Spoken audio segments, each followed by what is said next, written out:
Un autre désavantage du portage salarial, c'est que en général, il ne va pas permettre de créer un certain nombre de montages. Les désavantages qu'on peut avoir par rapport au salariat en portage salarial, c'est qu'on va être son propre commercial.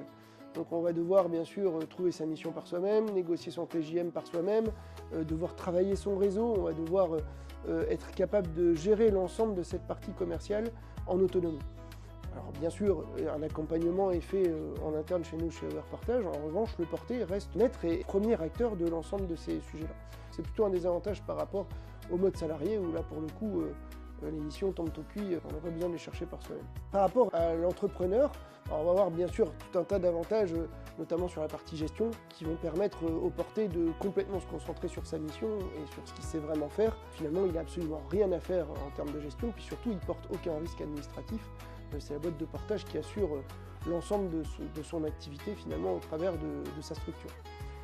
Par contre, l'un des inconvénients peut-être qu'on pourrait remonter par rapport à un entrepreneur, c'est que le porté, eh bien, il n'est pas capable de travailler plus que 230 jours, on va dire, par an au maximum. Donc il va être limité dans son action. Pour les gens qui veulent travailler vraiment énormément et ne faire que ça, je recommanderais plutôt de passer par la création d'entreprise. Un autre désavantage du portage salarial, c'est que en général, il ne va pas permettre de créer un certain nombre de montages. C'est-à-dire que les personnes qui voudraient subventionner une activité, par exemple culturelle, au travers d'une activité de consultant en informatique, eh bien, il leur faudrait un montage avec plusieurs entreprises pour être capable de faire ça. Le portage salarial n'est pas capable de créer ce genre de montage efficacement.